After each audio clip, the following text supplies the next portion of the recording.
High, আমি যে অনেকগুলো পার্সেলগুলো দেখালাম তোমাদের সাথে, সেই পার্সেলগুলোর মধ্যেই আরেকটা আমি ওপেন করবো। তাহলে চলো সেটা দেখে নিই। একটা বিশাল বড় একটা পার্সেল এসছে। এই পার্সেলটা জানি না কি, এখানে পারেক বলে এই টেপগুলো মারা। তাহলে চলো এই আনবক্সিংটা করা যাক। ওকে, এরকম একটা বড় পাড়া কি দেখতে পাচ্ছি আমি।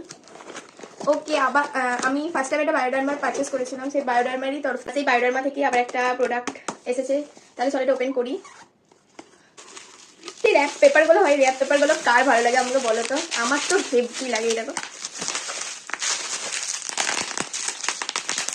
অবসেশন। এইভাবে একটা একটা করে ফাটাতে একদম ভালো লাগে না, মানে সব ধরে ফাটা। Bioderma Atoderm cream ultra nourishing cream strengthens the skin barrier, normal to dry sensitive skin. Hydration তো 24 hours থাকবে, নাইসিনামাইডস এন্ড ওমেগা 369 যেটা একদম দরকার স্কিনের জন্য। তো সবগুলো এর ভেতরে আছে, আর এটা ফুল হাইড্রেশন